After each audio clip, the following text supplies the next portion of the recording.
Hello नमस्कार दोस्तों। मैं हूं निर्मल और आप सबका दी एनवी क्लासेस में स्वागत करता हूं। चलिए, कैसे आप लोग? बढ़िया एकदम। कैसी चल रही है आप लोग की पढ़ाई? आई थिंक झमाझम चल रही होगी। ठीक है, चलिए तो शुरुआत करते हैं आज के टॉपिक के। आज हम क्या पढ़ने वाले हैं उससे पहले मैं आपको कुछ इन्फॉर्मेशन दे देता हूँ हमारी सीरीज चल रही लुसेंट की, जिसमें हम लोग पॉलिटी और हिस्ट्री दोनों डिस्कस कर रहे हैं। ठीक है, और अभी जो क्लास होगी वो होगी आपकी किसकी? पॉलिटी की। आज हम पढ़ेंगे पॉलिटी, और पॉलिटी में अब जो टॉपिक डिस्कस करने वाले हैं वो the president of India. The president of India म्हणजे भारत के राष्ट्रपति। आज हम पढ़ने वाले भारत के राष्ट्रपति। मतलब सर, आपके भारत के राष्ट्रपति के बारे में जानकारी दोगे? नहीं, मैं भारत के राष्ट्रपति के बारे में जो संविधान के अंदर प्रावधान दिए गए हैं वो सारी बातें आपको यहाँ पर बताने वाला हूँ। जितना भी राष्ट्रपति के बारे में कॉन्सेप्ट दिए गए हैं, जितना भी कॉन्स्टिट्यूशन के अंदर प्रावधान दिए गए हैं, एक एक प्रावधान में आपको बड़ी ही आसान और सरल भाषा में यहाँ पर समझाऊंगा। बिल्कुल आप बेफिक्र होकर बैठिएगा, है ना? बिल्कुल निश्चित होकर बैठ जाइएगा। 40-45 मिनट की क्लास है और आपको पूरा प्रेसिडेंट यहाँ पर समझ में आ जाएगा। चलिए स्टार्ट करते हैं। ठीक है, तो हम क्या क्या पढ़ने वाले हैं पहले मैं आपको बता देता हूँ। देखो, हम क्या पढ़ने वाले हैं। पहले हम पढ़ेंगे राष्ट्रपति के बारे में एक बेसिक कॉन्सेप्ट। ठीक है, दूसरा हम पढ़ेंगे कि राष्ट्रपति के बारे में भारतीय संविधान के अंदर क्या प्रावधान दिए गए हैं। दूसरा हम पढ़ेंगे। तीसरा हम ये देखेंगे कि राष्ट्रपति बनने के लिए किसी भी कैंडिडेट को क्या क्वालिफिकेशन की जरूरत पड़ती है। चौथा हम ये देखेंगे कि यदि भैया कैंडिडेट चुन लिया तो उसका क्या करवाएंगे? इलेक्शन। इलेक्शन में कौन पार्टिसिपेट करता है, इलेक्शन की प्रोसेस क्या होती है, वो हम इसमें डिस्कस करेंगे। जैसे इलेक्शन होगा उसके बाद कार्यकाल कितना होगा, उसको हटाया कैसे जाएगा, उसकी शक्तियां क्या होंगी, ये सारी बातें हम डिस्कस करने वाले हैं। ठीक है, जितना भी हो सकता है 30-40 मिनट की क्लास में हम वो सब डिस्कस करेंगे आज की क्लास में। चलिए, तो हम स्टार्ट करते हैं हमारे टॉपिक प्रेसिडेंट ऑफ इंडिया। बिल्कुल दिमाग दिल दोनों कानों को खोल लो, वो प्यार से बड़ी इज्जत के साथ सुनो। ठीक है, कुछ भी ऊपर नीचे हुआ तो कुछ भी समझ में नहीं आएगा। चलिए, तो पहले स्टार्ट करते हैं बेसिक कॉन्सेप्ट। सर क्या है इस बेसिक कॉन्सेप्ट में, बताओ। मैं समझो पहले बेसिक कॉन्सेप्ट क्या समझाओगे सर इसमें बेसिक में? सुन तो लो, सुनो क्या है। देखो, किसी भी देश की गवर्नमेंट दो प्रकार की होती है। यह मैं कहूंगा किसी भी देश की गवर्नमेंट में दो तरह की प्रणाली काम कर सकती है, या दो में से कोई एक प्रकार की प्रणाली काम करती है। सर कौन कौन सी प्रणाली? एक है पार्लियामेंट्री यानी संसदीय प्रणाली या पार्लियामेंट्री सिस्टम, एक है पार्लियामेंट्री सिस्टम, और दूसरा है प्रेसिडेंशियल सिस्टम। आइए को बता रहा हूं सर, सुनो बस, सुन तो जाओ, सवाल जवाब नहीं, है ना। प्रेसिडेंशियल सिस्टम को हिंदी में बोलते हैं हम लोग संसदीय प्रणाली, और इसको हम लोग बोलते हैं राष्ट्रपति प्रणाली। चलो, अब आपने एक तो लिखा उसको समझा रहा थोड़ा सा। चलो सुनो, जो संसदीय प्रणाली होती है, जो पार्लियामेंट्री सिस्टम होता है, इसमें हेड ऑफ द स्टेट यानी राज्य का प्रमुख या फिर हेड ऑफ द स्टेट, फिर से बोल रहा हूं मैं, हेड ऑफ द स्टेट। अब दो तरह के हेड होते हैं, एक होता है नॉमिनल, ठीक है, एक होता है नॉमिनल और एक होता है एग्जीक्यूटिव। मतलब एक नाम मात्र का प्रमुख होता है और एक होता है आपका कार्यपालिका का प्रमुख। अब जो नॉमिनल हेड होता है वो कौन होता है? राष्ट्रपति यहां पर। लेकिन जो कार्यपालिका का प्रमुख होता है वो कौन होता है? हमेशा वो होता है प्राइम मिनिस्टर। मैं फिर से बोल रहा हूं, हेड दो तरह के हेड ऑफ द स्टेट होते हैं, एक होता है एग्जीक्यूटिव हेड और दूसरा होता है नॉमिनल हेड। जो नॉमिनल हेड होता है वो कौन होता है? हमेशा राष्ट्रपति। वही जो एग्जीक्यूटिव हेड होगा वो कौन होता है? Prime minister. ये तो हमें पता है, आगे की नई कहानी क्या है, नई कहानी सुनो अभी। मैं यहां पर बोल रहा हूं कि head of the state nominal वो कौन है? राष्ट्रपति। ठीक है, प्रेसिडेंट इतना पता है, लेकिन एग्जीक्यूटिव हेड कौन है? Prime minister. मतलब सारी पावर, मतलब सारे फैसले लेने की शक्ति किसके पास है? यहाँ पर प्रधानमंत्री के पास। बिकॉज जो प्रधानमंत्री है या फिर जो काउंसिल ऑफ मिनिस्टर है उसकी, वो किसके लिए रिस्पॉन्सिबल होती है? लोकसभा के लिए रिस्पॉन्सिबल होती है। मतलब हमारे देश के अंदर जो एग्जीक्यूटिव हेड होता है वो कौन होता है? Prime minister. लेकिन सुनो, लेकिन एग्जीक्यूटिव पावर किसके हाथों में होती है? राष्ट्रपति के हाथों में। मैंने बोला आपको पार्लियामेंट्री सिस्टम। पार्लियामेंट्री सिस्टम क्या एक प्रकार का ऐसा सिस्टम है जहां पर दो तरह के हेड होते हैं, एक होता है नॉमिनल हेड, एक होता है एग्जीक्यूटिव हेड। जो नॉमिनल हेड होगा वो कौन होता है? राष्ट्रपति। लेकिन जो एग्जीक्यूटिव हेड होगा वो कौन होता है? Prime minister. लेकिन एग्जीक्यूटिव पावर किसके हाथों में होती है? राष्ट्रपति के हाथों में। एग्जीक्यूटिव है प्रधानमंत्री होता है, वो एग्जीक्यूटिव पावर होती है राष्ट्रपति के पास। मतलब सारे फैसले कौन लेगा? प्रधानमंत्री। लेकिन किसका नाम पे लेगा? राष्ट्रपति के नाम पे। बोलो, दिमाग में बैठी कि नहीं बैठी चीज? बैठी नहीं बैठी है? बोलो। मैंने यहां बोला head of the state. Nominal head कौन है? राष्ट्रपति, नाम मात्र का। एग्जीक्यूटिव हेड कौन है? प्रधानमंत्री। मतलब सारे फैसले कौन ले रहा है? प्रधानमंत्री। किसके नाम पे ले रहा है? राष्ट्रपति के नाम पे। इसलिए राष्ट्रपति के हाथों में क्या होती है? एग्जीक्यूटिव पावर, यानी कार्यपालिका शक्ति। लेकिन प्रमुख कौन होता है? प्रधानमंत्री। क्यों प्रमुख होता है? क्योंकि भारत में काउंसिल ऑफ मिनिस्टर किसके लिए रिस्पॉन्सिबल होती है? लोकसभा के प्रति रिस्पॉन्सिबल होती है, जहां से क्या बनते हैं? सारे कानून का निर्माण होता है। बोलो, कहानी समझ में आई थोड़ी सी? मैंने क्या कहा? हर चीज यहाँ पर कॉन्सेप्चुअल है, इसलिए मैंने क्या लिखा यहाँ पर? Basic concept. अब आते हैं प्रेसिडेंशियल सिस्टम में। थोड़ा सा उल्टा कर दो। यहाँ पर जो एग्जीक्यूटिव हेड कौन होगा? प्रेसिडेंट ही होगा। प्रेसिडेंट यानी राष्ट्रपति ही होगा। सारी एग्जीक्यूटिव पावर वो भी किसके हाथों में होगी? प्रेसिडेंट के हाथों में ही होगी। मतलब फैसले भी वही लेगा और लागू भी वही करवाएगा।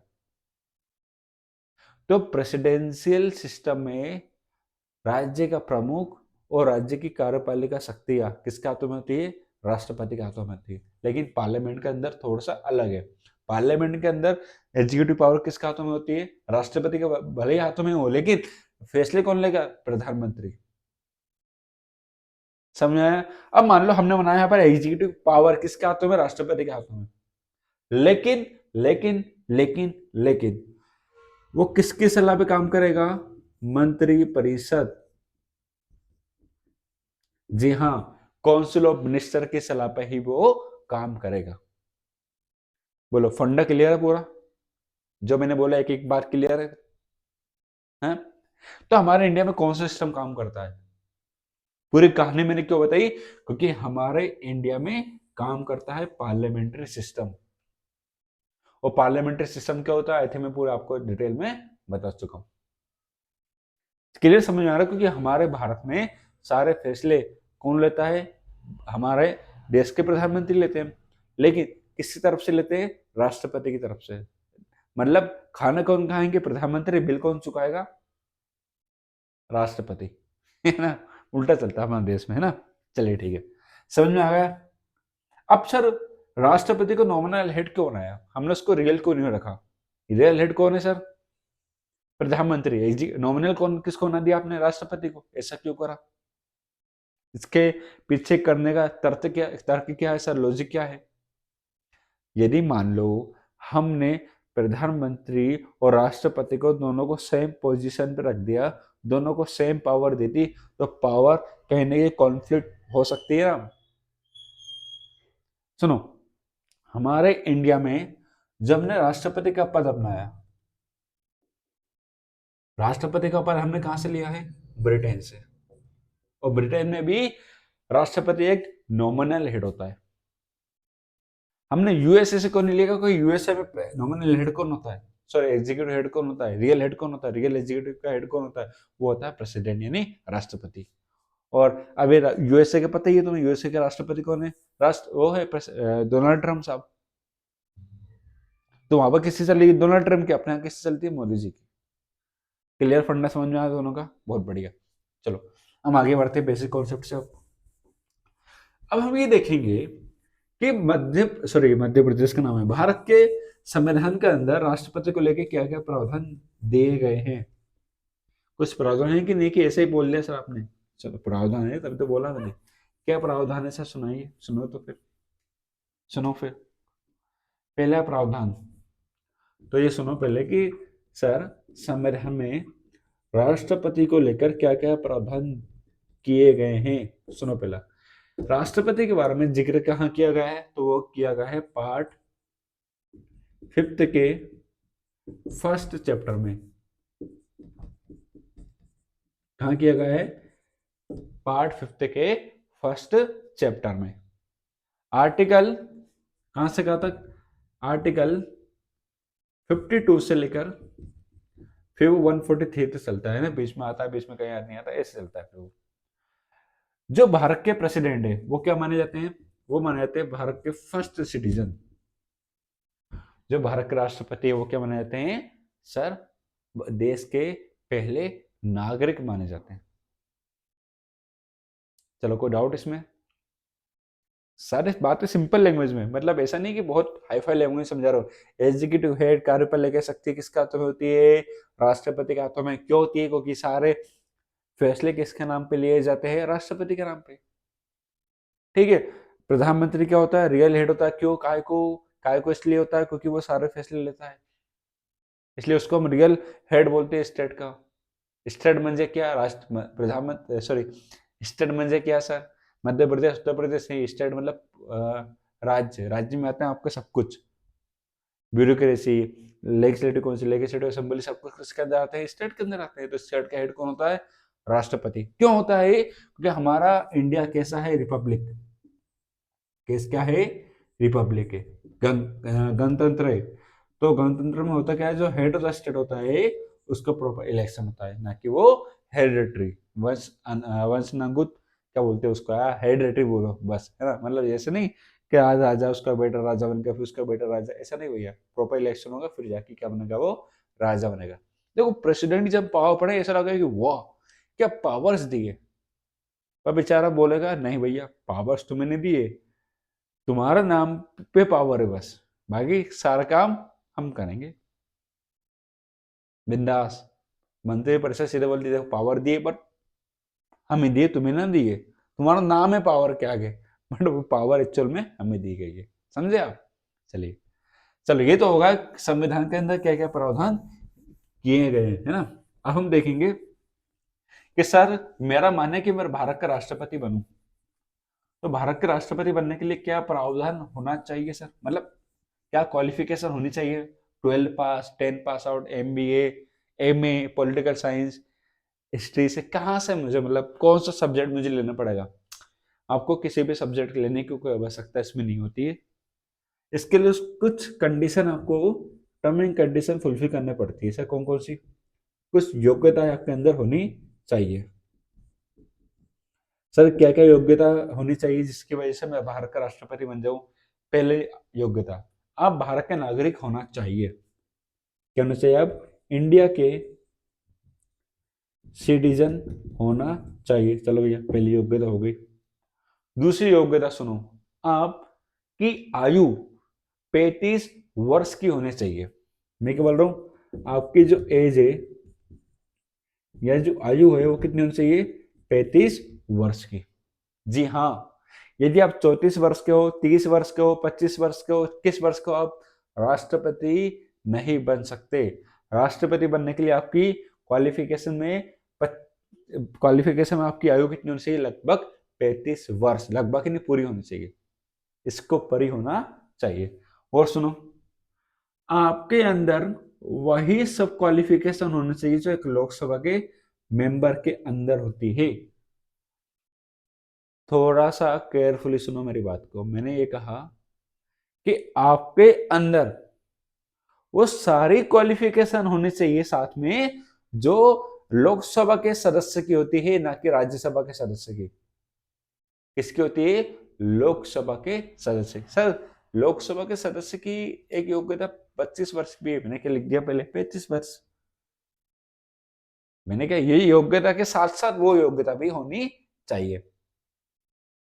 समझ में आ गया? चलो और सुनो, अभी और सुनो कि किसी भी प्रकार का ऑफिस ऑफ प्रॉफिट होल्ड नहीं करना चाहिए। मतलब सर किसी पद पर नहीं होना चाहिए। सर जैसे जैसे आप अभी एमएलए हो और आप चाहते हो मैं राष्ट्रपति का चुनाव लड़ूं, आपको एमएलए का पद खाली करना पड़ेगा। यदि आप लोकसभा के मेंबर हो, राज्यसभा के मेंबर, आप चाहते हो कि भैया हम लोकसभा का चुनाव लड़ें, तो आपको तुरंत वो पोस्ट खाली करनी पड़ेगी, फिर जाके आप क्या कर सकते हो, चुनाव लड़ सकते हो। बोलो इतना फंडा क्लियर है पूरा? समझ में आ गया? चलो ठीक है।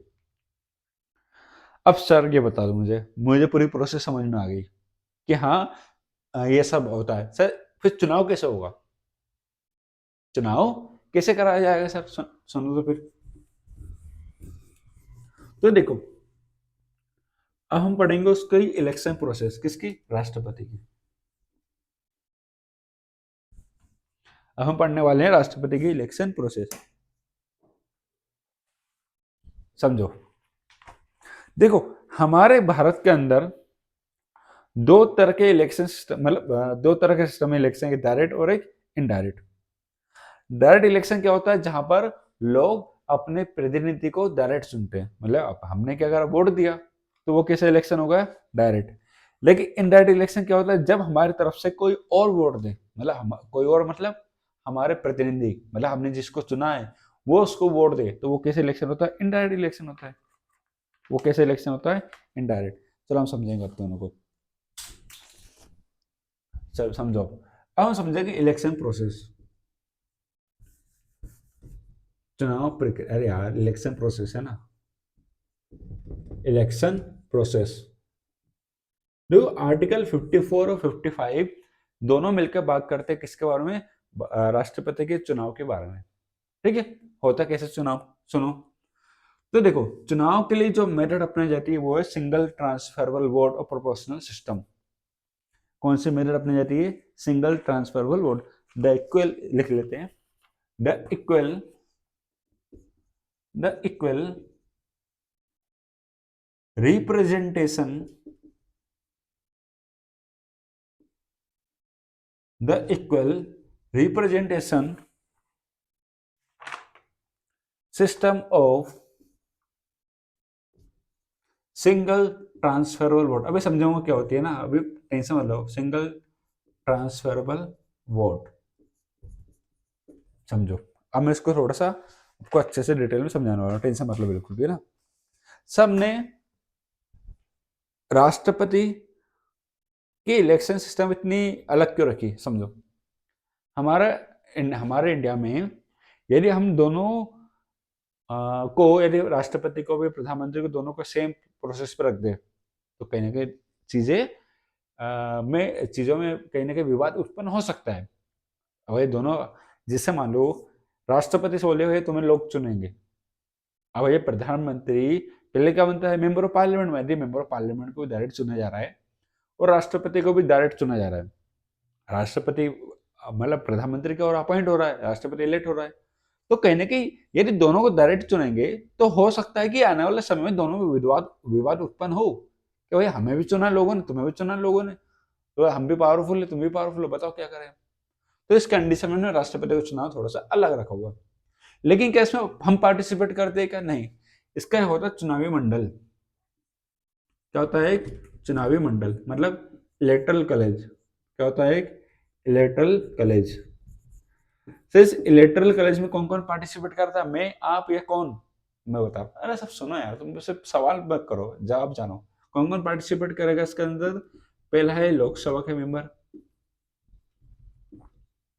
दूसरा राज्यसभा के मेंबर, तीसरा केंद्र शासित और राज्यों के विधानसभा के सदस्य, विधानसभा के सदस्य। सर पे गलती कर रहा हूं, बोलो स्टेट और यूटेक। साहब ने चीज भूल गए, मुझे पता मैं क्या बोला हूं, टेंशन मत लो। लोकसभा के, राज्यसभा के और विधानसभा के केवल इलेक्टेड मेंबर ही राष्ट्रपति के चुनाव में पार्टिसिपेट करेंगे। मैं फिर से दोहरा रहा हूँ, लोकसभा के इलेक्टेड मेंबर, राज्यसभा के इलेक्टेड मेंबर और लेजिस्लेटिव असेंबली के इलेक्टेड मेंबर किसमें पार्टिसिपेट करते हैं? बाहर के राष्ट्रपति के इलेक्शन में। मैं सर सुनो सुनो, राज्यसभा के अंदर अपने पड़े 250 सदस्य होते हैं, 12 सदस्य की क्या होता है? नॉमिनेट होते हैं। क्या वो पार्टिसिपेट नहीं करेंगे? वो कहाँ जाएंगे? कहीं भी जाए। मैंने यहाँ बोला इलेक्टेड मेंबर, तो ये मैं नहीं बोल रहा हूँ, भारत का संविधान बोलता है। भारत का संविधान ये कहता है कि भैया राष्ट्रपति के चुनाव में केवल इलेक्टेड सदस्य क्या करेंगे? पार्टिसिपेट करेंगे, उसके अलावा कोई नहीं, कच्छु नहीं करेगा, कोई चू भी नहीं करेगा बिल्कुल भी।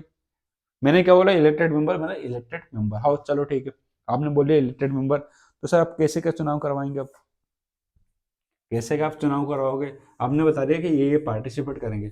तो चुनाव करवाने की जो प्रक्रिया है ना, थोड़ी सी कॉम्प्लेक्स होती है यहाँ पर, थोड़ी सी क्या होती है? कॉम्प्लेक्स। तो सर मुझे एक बात बताओ। हाँ बोलो सर। जो अलग अलग राज्य हैं, हाँ है, तो सर अलग अलग राज्य की जनसंख्या भी अलग अलग है, हाँ है, किसी की ज्यादा किसी कम, हाँ तो किसी के एमएलए ज्यादा है किसी के एमएलए कम होंगे, हाँ किसी के एमपी ज्यादा होंगे किसी के एमपी कम आएंगे। तो मैं ये कह रहा हूं कि हर एक राज्य के एमएलए अलग अलग है, तो सर हम मतलब किस आधार पर कहेंगे ये तो सही है कि गलत है? क्यों? मान लो यूपी से कोई खड़ा होता है, यूपी के एमएलए ज्यादा है, यूपी की सीट भी ज्यादा है, तो यूपी से जीतना उसका स्वाभाविक है। सही बोल रहा हूँ। इसका सॉल्यूशन क्या निकाले? तो सॉल्यूशन निकालने के लिए क्या करा, हमने सेंसस देखी 1971 की। हमने 1971 की सेंसस देख के ये कहा कि यार ये ऐसी सेंसस थी जहां पर हमें ज्यादा डिफरेंस नजर नहीं आता। चलो ठीक है, तो फिर क्या करें? सेंसस को उठा के, तो हम इसके लिए फिर हम अब हम पता चल गया कि भाई आधार क्या लेना है, सिस्टम पता चल गया, तो उसके लिए फॉर्मूला यूज करेंगे पहले। फॉर्मूले में क्या निकालेंगे? फॉर्मूले में निकालेंगे हम एमएलए और एमपीस की दोनों की वोट वैल्यू अलग अलग करके।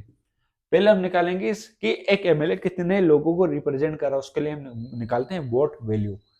फिर हम निकालेंगे मेंबर ऑफ पार्लियामेंट की वोट वैल्यू। जब हम एमपी की सॉरी एमएलए की वोट वैल्यू निकालते हैं तो उसके लिए फॉर्मूला यूज करते हैं कौन सा? मान लो मुझे एमएलए की वोट वैल्यू निकालना, किसकी? एमएलए की वोट वैल्यू निकालना, मत मूल्य निकालना, किसका? एमएलए का। तो राज्य की टोटल पॉपुलेशन, मतलब किसी पर अब ये जो वोट वैल्यू निकलती है ना एमएलए की, वो राज्यों वाइज निकलती है। हर एक राज्य की वोट वैल्यू अलग अलग हो सकती है, होगी अलग अलग, क्या हो सकती है? मतलब किसी राज्य की एमएलए ज्यादा है तो उसकी ज्यादा, किसी कम है तो उसकी कम निकलेगी वोट वैल्यू, सिंपल है। टोटल पॉपुलेशन ऑफ स्टेट और कितने इलेक्टेड उसके अंदर एमएलए हैं, वो उसको मैं मल्टीप्लाई कर दूंगा किससे? 1/1000 से। ठीक है। मान लेते हैं किसी भी देश, किसी भी राज्य की जनसंख्या कितनी है? मान लो 7 करोड़।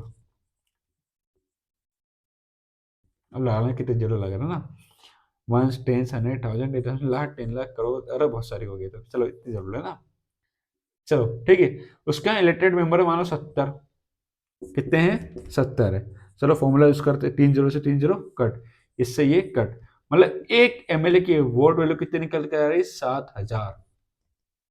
तो ये ऐसे करके वोट वैल्यू निकल कर आती है। बहुत ज्यादा लिख दिया मैंने तो फिर भी 7,000, इतने कम, वो 700 करो यहाँ पर। 1/10, 100, 100,000, 10,000 लोग, हाँ सही है सही है।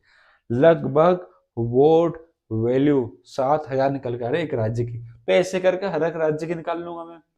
फिर उसके बाद निकालूंगा एमपीएस की वोट वैल्यू। सर एमपीएस की वोट वैल्यू कैसे निकालोगे? जितनी भी वोट वैल्यू निकली सभी राज्यों के एमएलए की, जितने भी वोट वैल्यू निकली, total vote value of total vote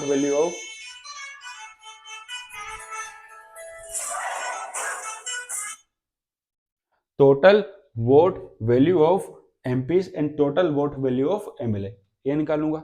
ठीक है। इसको निकालने के बाद क्या करेंगे? देखो इसको निकालने के बाद मैं क्या करूंगा? टोटल कैलकुलेशन करूंगा। कैसे कैलकुलेशन करोगे सर आप?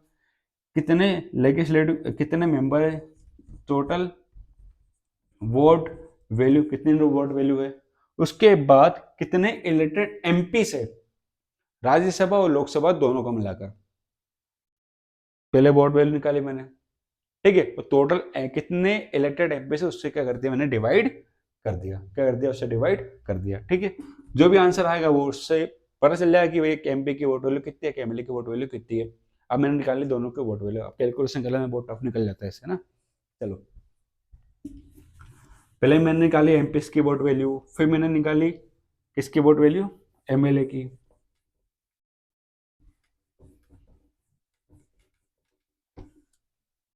चलो आगे बढ़ते हैं।